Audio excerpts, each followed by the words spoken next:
Começa agora o programa que vai mudar o seu cotidiano. Com Babalaô e Fadaió. Seu convidado, Eduardo Guarilha. Programa Cotidiano. Na Rádio IFA Brasil, conectando você aos ancestrais.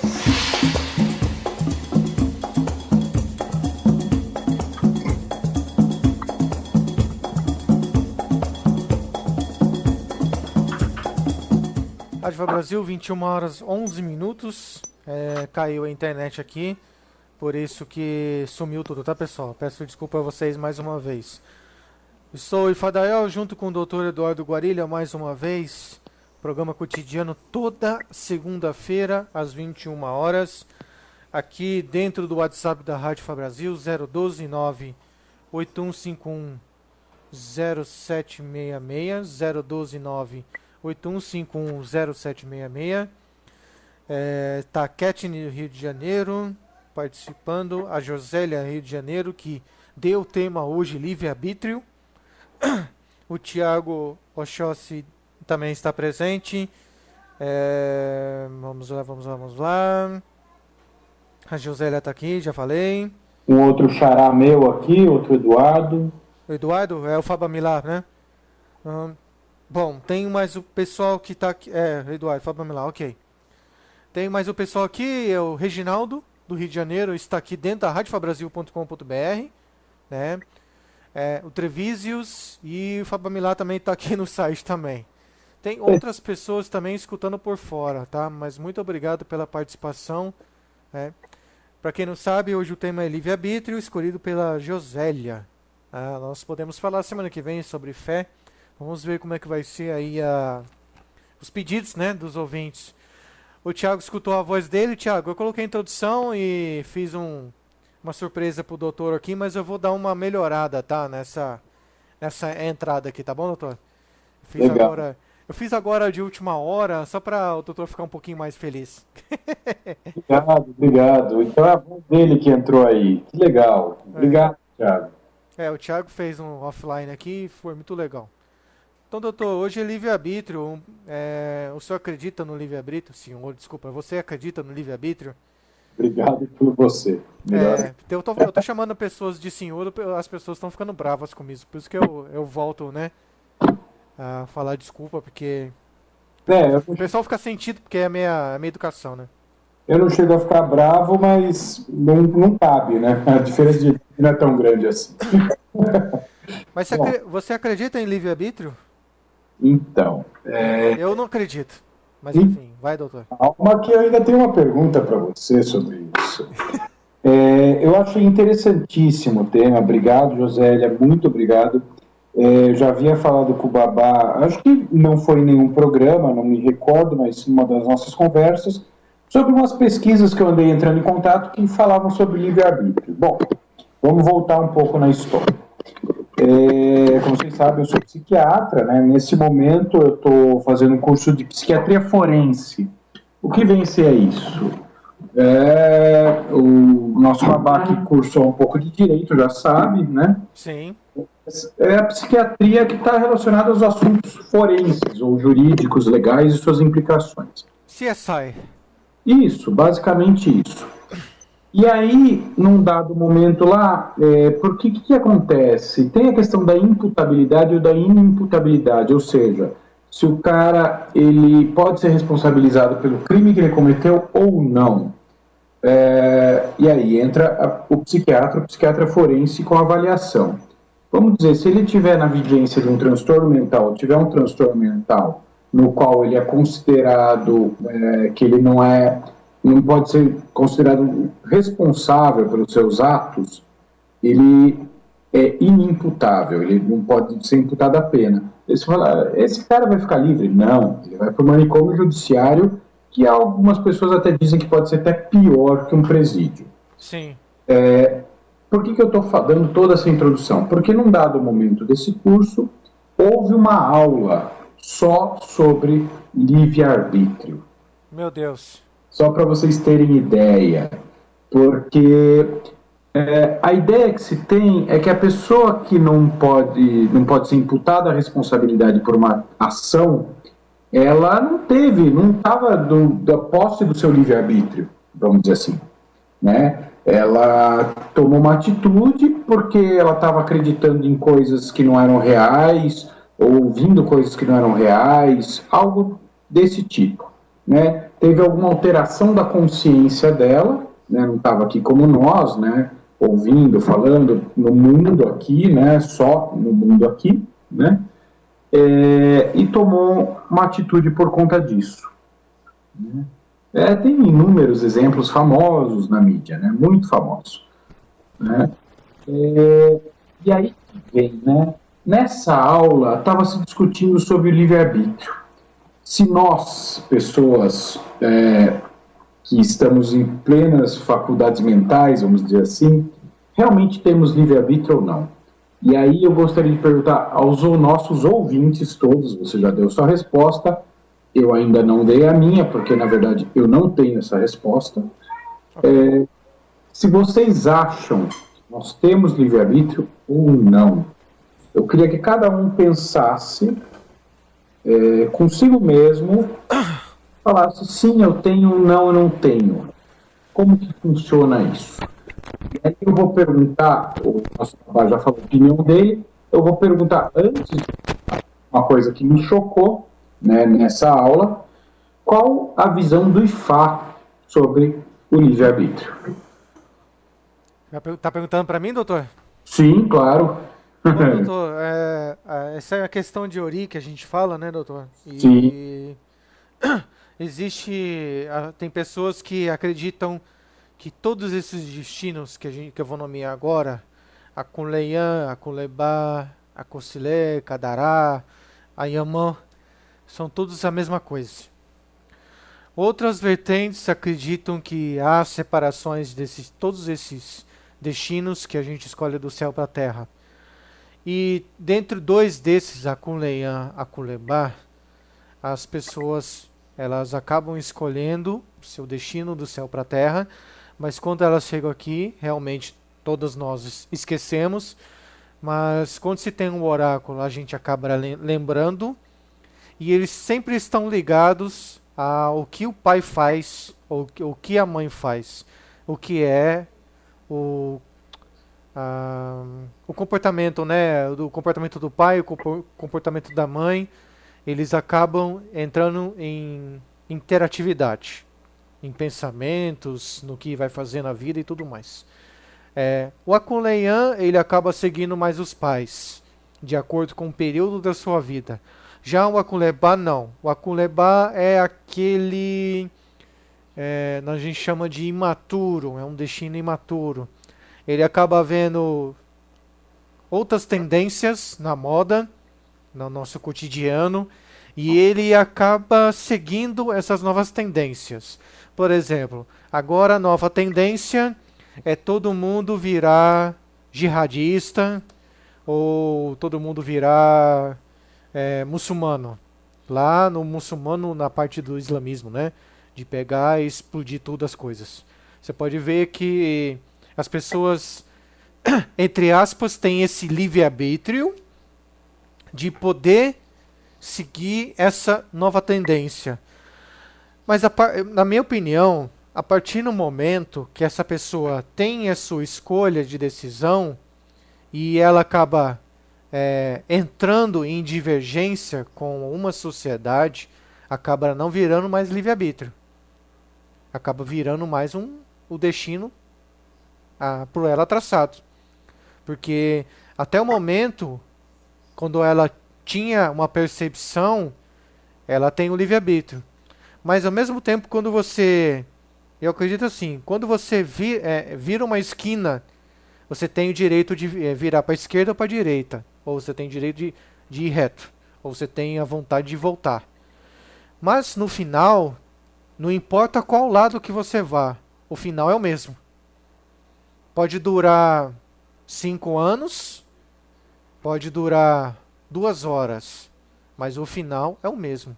O princípio da moralidade, o científico, religioso e etc. Então eu não acredito em livre-arbítrio, não. Eu acredito que as pessoas nascem com algo já traçado, elas podem prejudicar, sim, entre aspas, eu sempre vou colocar livre-arbítrio entre aspas. Ela pode estar escolhendo um caminho, escolhendo a sua ação. Mas no final, ela vai acabar no que já estava traçado. Ou não estava traçado. Enfim, é nisso que eu acredito. Então, vou apimentar um pouco essa discussão, né, porque eu imaginei que a resposta fosse essa, acho que por isso que nossos ouvintes, a Josélia especialmente, propuseram esse tema, porque como é que existe o livre-arbítrio se tem o Odu ali e você, né, consulta o Ifá e dá o destino? E mais, né, como você mesmo disse, o destino está traçado antes da gente nascer. Mas aí, para apresentar a discussão, e quem é que escolhe? E quem é o quê? Desculpa? Que escolhe o destino? É a própria pessoa. Então, Exatamente, não é o Ifá ou o Orixá, é a própria pessoa. Tanto é que esse meu último vídeo do lado B, não sei se o doutor viu, esse último vídeo vai dar muita polêmica, porque a pessoa diz, eu amo o Orixá, né? E aí eu disse que isso é hipocrisia, já tem 2 dislikes lá já. Com certeza esses dislikes vão aumentar. Por quê? Porque a pessoa acha que ela tem o livre-arbítrio.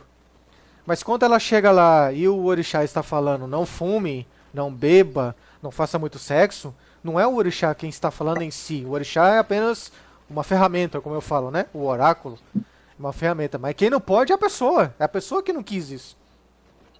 no fim deixa eu só aproveitar. O orixá é uma ferramenta escolhida pela própria pessoa, portanto. Exatamente.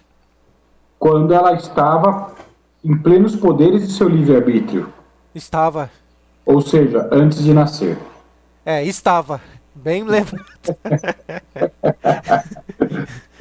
Eu falei que eu ia apimentar essa discussão. Eu estou apimentando isso, vocês já vão entender por que eu estou jogando lenha nessa fogueira. Pode jogar mais que eu gosto. Agora, esse livre-arbítrio, né, a gente tem ele, mas não nós aqui encarnados. Nós aqui encarnados não temos mais. Certo? Certo. Mas essa ausência de livre-arbítrio que a gente tem aqui, então, ela é para qualquer ação na vida ou para se eu vou entrar na rádio hoje ou não, ou se eu vou tomar um copo de água agora ou não? Como é que funciona isso? Olha, eu entendo como as pessoas têm o direito das suas escolhas. Eu posso tomar água hoje e eu achar que essa água não vai fazer mal para mim. Mas daqui a 2 horas eu vou passar mal, ter dor de barriga, sei lá. Então as pessoas acham que o livre-arbítrio delas, elas podem explorar suas emoções, suas razões, mas elas não têm um conhecimento necessário com o livre-arbítrio. Eu acho que as pessoas, a minha convicção as pessoas têm o livre-arbítrio para elas poderem superar algo, testar algo. O livre-arbítrio é um teste. E esse teste existe consequência. Sim. Que é a pergunta que eu ia fazer, né? Que se tornou desnecessária dada a sua resposta, que eu tenho um destino traçado por mim mesmo, escolhido, né? Por mim mesmo. E aí eu venho para cá e por algum motivo eu não sigo esse destino, as coisas não dão certo. Exato. Eu consulto um babalaô, você. Exato. E você me fala o que eu devo fazer para corrigir isso. Exato. E aí eu retomo o meu destino. Na verdade, o desvio anterior. Não é que o ebó, ou a consulta, ou a medicina mudem o curso das coisas. O que mudou foi antes. O que mudou foi o seu propósito. Isso. Na verdade, tem muitas pessoas que usam a sua espiritualidade. Eu escutei, eu vi, mas isso para mim é tudo livre-arbítrio, porque já está dentro da sã consciência da pessoa que ela quer fazer isso. Não é todo mundo que tem, eu assim acredito, doutor, e o ouvinte está escutando agora, não é todo mundo que tem essa percepção de olhar o futuro. Não é qualquer um que tem. Isso não é livre-arbítrio também. Isso são para os dotados mesmo desses poderes. Como o poder de ter uma visão, como de ter uma visão mesmo correta daquilo que a pessoa olha e vai dizer para você e vai acontecer, ou que ela escuta e que vai acontecer. Não é simplesmente falar, eu escutei isso, eu vi aquilo, tive um pressentimento. Não, isso aí são outras situações que acabam acarretando no seu destino. Mas está no subconsciente esse livre-arbítrio aí. Ó, o pessoal aqui está falando que escolheu ser pobre. Um monte de gente aqui escolheu ser pobre. A Ketne, o Thiago. Será que escolhi ser pobre? A Ketne falou. O Thiago falou, também devo ter escolhido ser pobre. Não. A opção de pobre, tem muitos pobres que vivem muito melhor que rico. Sim. As pessoas ficam colocando essa... Nem todo pobre é de direita. Nem todo pobre é de esquerda. Essa coisa do dinheiro está tão intrincada na nossa cultura que as pessoas associam dinheiro, não vou nem falar felicidade, mas a satisfação. Tem muita gente que, embora não tenha dinheiro, tem satisfação. E muita gente que tem dinheiro e não tem satisfação. E busca satisfação numa série de coisas. Sim. Agora, por que eu trouxe essa discussão do livre-arbítrio até aqui? Né? Anteriormente, antes, doutor, eu vou perguntar para o Fabamilar, o Eduardo. Ele falou, muito bom, meu xará, doutor está indagando exatamente o que está em minha mente para uma Babai Fadaió. Por favor, Eduardo, nos conte o que está na sua mente. Que a princípio eu já sei. É porque tem o delay, né? Então o nosso delay que deve estar em 1 minuto. Então, doutor, fale a sua posição para a gente, por gentileza. Então, voltando. Aí nesse curso, estava lá, tem livre-arbítrio ou não tem livre-arbítrio? Tudo isso para discutir se a pessoa que tomava uma atitude, qual o grau de consciência de escolha que ela tinha. Por exemplo, uma pessoa decide matar alguém. Ela está escolhendo aquilo ou ela está sendo levada? Bom, vamos lá. E tudo isso passa pelo detector de mentira, né? A capacidade de uma pessoa... de você conseguir saber se a pessoa está dizendo a verdade ou não. Aí os caras foram além, né? Porque o detector de mentira a pessoa pode manipular, você mede sinais, né, no corpo, sudorese, o coração acelerar, tudo isso. Uhum. Os caras foram medir além, eles foram medir no cérebro, né? E aí eles fizeram um estudo. E foi isso que eu comentei com você, Fadaió. Tá. Se você vai se lembrar. E os caras nesse estudo, a pessoa tinha que apertar um botão, né? Aparecia uma imagem, conforme a imagem ela tinha que apertar um botão ou outro. Eles perceberam que antes da pessoa apertar o botão, já existia um sinal no cérebro de que a pessoa ia apertar o botão. Até aí tudo bem. O sinal realmente é formado no cérebro, a pessoa aperta o botão com a mão. Está tudo certo. Porém, depois, com a evolução dos aparatos, dos aparelhos para detecção de alterações cerebrais, como a ressonância magnética funcional, eles perceberam que antes da pessoa ter consciência da escolha de apertar um botão, já havia alteração no cérebro que indicava que ela ia tomar aquela atitude. Olha que loucura. Antes da pessoa saber que ela ia apertar o botão, o cérebro dela, ter consciência de que ela ia apertar o botão, o cérebro dela já sabia ou já denunciava que ela ia apertar o botão. É o que eu falei do subconsciente. Olha que loucura. Aí você fica pensando, que foi o que eu pensei, né? E essa era a reflexão. Tudo bem, a gente está falando do livre-arbítrio do louco, né? A pessoa que perdeu a consciência sobre si mesma. Não tem. Então ele vai para o manicômio judiciário. Mas e qual é o nosso livre-arbítrio? Pessoas sãs, vamos dizer assim. E mais, acho que a reflexão né, e pensando aí em Ori, né, como um palco para uma série de coisas, né, o quanto nós somos, no fim das contas, instrumentos ou antenas, né, que recebem outras informações e que nos fazem agir no mundo. Eu acho que vale a pena a reflexão. Eu não sei ao certo o que a Josélia queria trazer ou se ela queria só ventilar o tema para a gente conversar e trazer mais coisas. Sim. Mas eu acho interessante parar para pensar o que está por trás disso, né? Considerando que a gente está falando de orixá, de ifá, de ori, de uma série de coisas que estão imersas na cultura, né, no tradicional iorubá, e qual a leitura deles? Quer dizer, é muito válido trazer esse tema para esse programa aqui, né, para o cotidiano, nessa aparente dualidade, diferença de leitura, né? Olha, o Ifá fala que não tem, que tem Odu que a gente escolhe, e aí o Ori é onde isso atua no mundo, vou colocar desse jeito, né, para ser mais fácil de tradução para minha visão. E como a ciência, a psiquiatria olham isso? Pois é, de uma forma não tão clara assim, passível de questionamento, né? As pessoas falam, não, tem livre-arbítrio, mas a ciência está dizendo que é diferente, que não é, que é a minha resposta.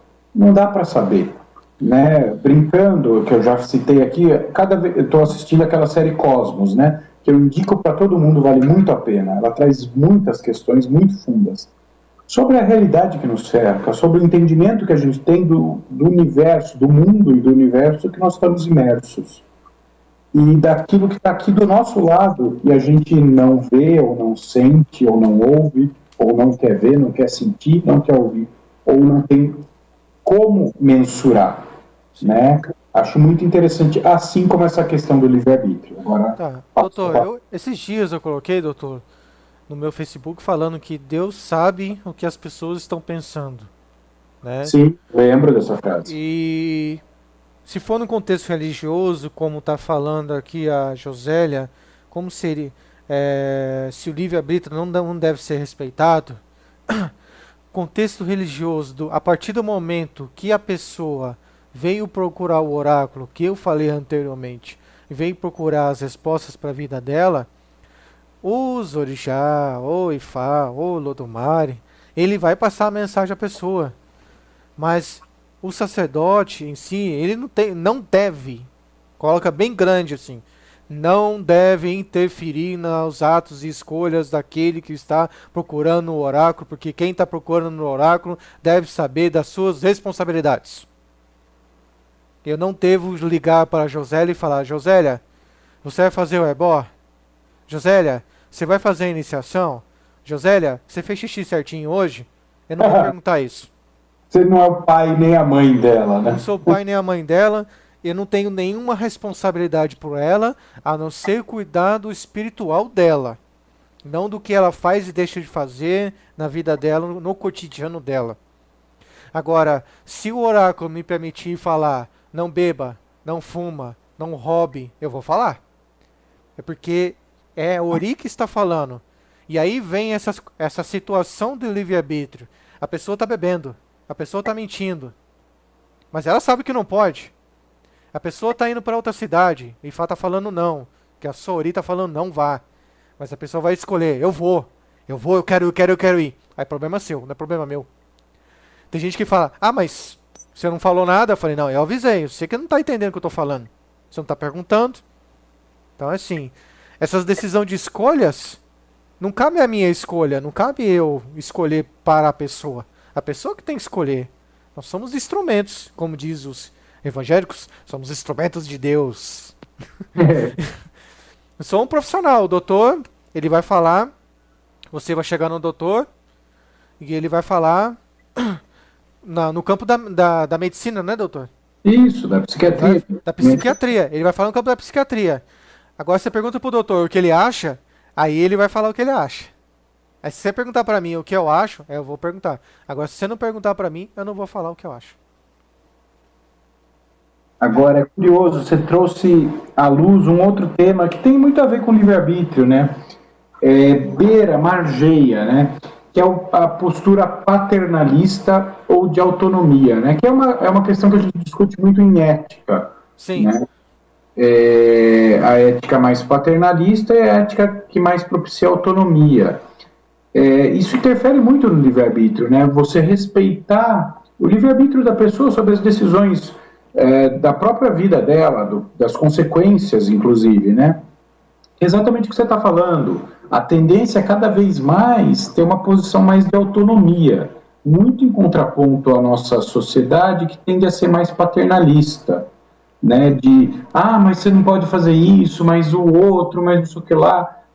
Até vitimizar o outro ou demonizar o outro. Né? O outro faz mal, é o demônio, quando o outro é o coitadinho, é a vítima. Não, o outro é responsável sobre si mesmo, sobre suas escolhas. E aí acho que entra o livre-arbítrio, né? É engraçado como o livre-arbítrio ele pode ser lido sob diferentes ângulos. Eu tenho o poder de escolher qualquer coisa para a minha vida ou não, isso está predeterminado. É uma leitura de livre-arbítrio. A outra as pessoas vão respeitar as minhas decisões, mesmo certas ou erradas, independente da visão delas, elas vão respeitar as minhas decisões, as minhas opções, que é um pouco diferente do se eu realmente posso escolher os rumos da minha vida ou não.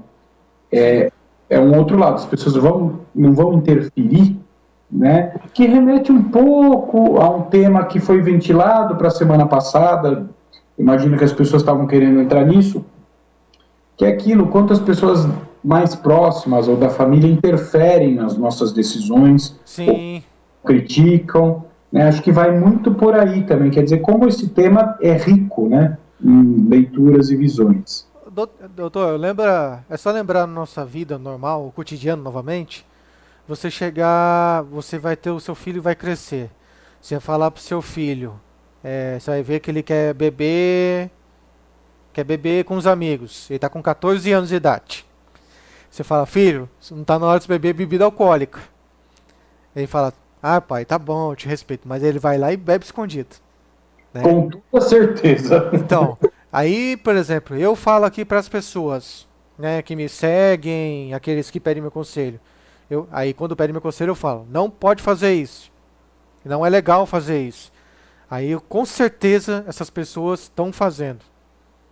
Aí, normalmente, que é o que eu falo, terceiriza para nós. O seu filho vai um dia tentar terceirizar esse seu erro, o Estado vai entrar no meio e falar, e quem pode ir preso é o pai, enfim. Olha só a nossa briga com energias, com temperamentos, etc. Né? Não é fácil não. Esse livre-arbítrio aí não é fácil não. Não é nem um pouco fácil de ser exercido de nenhum dos lados, e principalmente quando se refere ao livre-arbítrio do outro. Né? Ainda mais se for um outro próximo ou então um filho, né? Brincando aí, né, assim como você fala que orixá é instrumento, ferramenta, Isso. Você como babalaô se colocou como ferramenta também, né? Ferramenta? Eu, como psiquiatra, claramente me coloco como ferramenta. Estou ali para auxiliar o outro. Ele quer me ajuda, eu falo, ele faz se quiser ou não. O serrote está ali, você quer usar, você pode usar, senão ele vai continuar ali. Apesar que tem muita gente que se acha orixá na terra já, né? Mas enfim, continua, doutor. Os pais também são ferramentas para os filhos, né? Para propiciar o melhor desenvolvimento, o melhor aprendizado. Os pais são ferramentas. Já para procriar, já. Não é para ferramenta da espécie, né? Mais do que para os filhos, né? Os filhos são a consequência. E é engraçado como o humano, ele se perde nisso, né? O quanto essa sensação de livre-arbítrio que o humano tem faz ele se perder nisso. Por exemplo, será que um urso, ou um leão, ou uma cobra, uma iguana, uma águia, tem livre-arbítrio quando ele olha uma presa e vai pegar? Será que ele decide não pegar? É ruim, hein? Eu acho que não, né? Será que ele decide que ele vai procriar com aquela fêmea, com aquele macho ou não? Igual aquele desenho do peixe lá, eu esqueci o nome, que o tubarão ele é vegetariano, ele não come outros peixes. Sim, o espanta-tubarões, será? Espanta-tubarões, isso. Até parece que o tubarão não vai comer outro peixe, pô. Ele não tem, né? O ser humano ganha isso de ser vegetariano, de não sei o quê, de brigar com a própria natureza, de não procriar, de viver uns 500 milhões de graus abaixo de zero, a detonar a natureza, a fazer um monte de coisa, né? Mas o quanto o ser humano ele traz, né, com essa racionalidade, com essa capacidade de autorreflexão, uma série de questões que não dá para saber, que talvez ele por si só não consiga ter clareza do que está acontecendo. Será que a gente realmente tem livre-arbítrio de construir prédios e derrubar florestas? Não sei, né? Se parar para pensar, não dá para saber o quanto esse exercício do livre-arbítrio. O ser humano diz que sim, que os animais não têm essa escolha, que o humano tem, mas será? Né? O homem não, ele tem a escolha de... Hoje, na verdade, hoje acho que o homem, hoje, daqui a uns 20 anos, não vai ter muita escolha, não. Principalmente na opção de, hoje está todo mundo querendo plantar uma árvore, mas para fazer o que com essa árvore futuramente? Só para a árvore estar ali, parada? E dá pra gente brincar, né? Se o ser humano tem livre-arbítrio, ele tá usando muito mal o livre-arbítrio dele. Muito mal. Muito mal. Doutor, pra você ter uma ideia, doutor, apareceu uma pesquisa, né? Eu gosto de ver o Jornal da Globo, porque eu acho que as fontes deles são melhores que até o Jornal Nacional. E em todos os jornais. E disse que o índice de desenvolvimento humano vai diminuir para menos 0,33% daqui a 25 anos. Então quer dizer, vai morrer muito mais gente e vai ter menos procriação. Então vai ter menos habitantes na Terra. Sim, porque está saturado, né? E a tendência é que as pessoas cada vez tenham menos filhos, né? Sim. Né? Aí que tá, é o livre-arbítrio? É o livre-arbítrio? Ou é a consequência que nós temos da Terra? Pois é. Esse é o ponto. Talvez todo o problema esteja no fato do ser humano se considerar a consciência suprema neste planeta. Sim. E essa eu deixo aberto. É que esse tema que a gente está falando agora, eu dei uma pesquisada rápida quando o doutor estava falando. Os católicos, por exemplo, eles não sabem distinguir, não sabem traduzir o livre-arbítrio. Porque as pessoas acham que elas são livres para fazer o que quer. Mas essas pessoas que acham que são livres para fazer o que quer, elas normalmente estão se destruindo. Essa é a minha visão, doutor. Pode ser feito... Estou falando de homossexual, heterossexual, estou falando de todos os tipos de escolhas. De mudar Tem gente que está terminando o curso de medicina, depois não quer mais medicina, quer tentar fazer advocacia, aí vê que não vai tentar, não consegue no direito, tenta fazer outra coisa. Isso eu não chamo de livre-arbítrio. Isso eu chamo de pessoa perdida. Você quer ver um exemplo simples? Agora eu me lembrei, né? Eu não sei se todos os ouvintes sabem, eu já andei falando em algum programa aí para trás. Eu tive a oportunidade de trabalhar 3 anos e meio com infância e adolescência. O que eu vou falar é mais para adolescente. É muito engraçado, né? Daqui a alguns anos você vai viver isso e eu também, né? Com os nossos filhos. Sim. O adolescente chega lá, por que você não estuda, né? Porque meu pai e minha mãe estão falando para estudar. Por que você quer jogar videogame? Porque meu pai e minha mãe estão falando para não jogar. Ou seja, faz tudo o oposto. Por que faz o oposto? Não, para mostrar que quem manda na minha vida sou eu, para mostrar que eu sou um indivíduo, que eu tenho minha autonomia sim, mas na medida que você faz o oposto daquilo que estão te falando, ou seja, por oposição, qual o seu poder de escolha? Aonde está seu poder de escolha? Você, de fato, está sendo consequência dos seus pais, você está agindo por consequência, né? Por oposição, mas você não está fazendo, você não está se separando deles e fazendo o que você quer fazer. Né? Você está preso naquela dualidade. Joga videogame, não joga videogame. Estudo, não estudo. Sendo que existem 1 milhão de outras possibilidades. E o teu desejo, aonde está? E é engraçado que os adolescentes, com toda a necessidade de autoafirmação deles, eles acabam sendo consequência dos pais no oposto. E acabam presos nisso que você falou. Né? Nessa falta de livre-arbítrio, dizendo que estão exercendo a autonomia e o livre-arbítrio deles. Né? Então, nesse nível psicológico, dinâmico, né, de funcionamento do indivíduo, é muito sutil o quanto a gente toma as atitudes que toma por real escolha. Dá uma outra comparação, né? Mesmo nós adultos, o quanto nós somos consequências da nossa própria história, do que os nossos pais passaram pra gente. Quantas vezes a gente se pega fazendo coisas sem saber direito e falando, não, pô, mas eu queria chegar ali, por que eu não chego? Por que cada vez, quanto mais eu faço, mais eu me distancio? Porque provavelmente você está agindo ou reagindo a coisas lá do seu passado. Ou seja, de fato, não está tendo muito poder de escolha, muito livre-arbítrio. Você está sendo consequência da sua própria história e não causa dela. Né? Exato. Só dar um exemplo que talvez eu já tenha até usado, que esse eu gosto. Aí eu passo a palavra de novo para você. Eu brinco que a vida é como se fosse um livro. Quando a gente nasce, a gente ganha um livro. Esse é o livro da nossa vida. Qual é a grande sacanagem desse livro? Os primeiros capítulos já estão escritos. Não por nós, por quem veio antes. O que a maioria das pessoas faz? Até porque ninguém diz que dá para fazer outra coisa.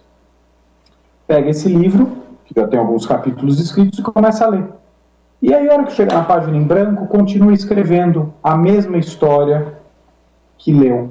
E aí chega lá no fim do livro e olha, pô, mas esse personagem aqui, eu não queria que ele tivesse feito isso. Sim, mas por que ele está fazendo isso? Não, porque lá no começo, tal, assim, ele continuou fazendo o que sempre fez. Mas quem disse para você que você tinha que continuar escrevendo a mesma história? De onde você tirou isso? Né? A brincadeira é, esse livro você pega as primeiras páginas, arranca, joga fora. E usa as páginas em branco para escrever sua própria história. Só que para fazer isso é muito difícil, que é romper com o que veio antes da gente. A gente até falou daquilo que está nas famílias e que vai passando de pai para filho, de filho para pai. Né? Tem muito a ver com isso e é muito difícil se libertar disso. Né? Talvez seja muito difícil viver o próprio destino sem se contaminar pelo que veio antes, até porque é um conteúdo muito pesado, muitas vezes séculos, né, que recai sobre nós. Então, isso já estou dando outro enfoque para a questão do livre-arbítrio. Sim.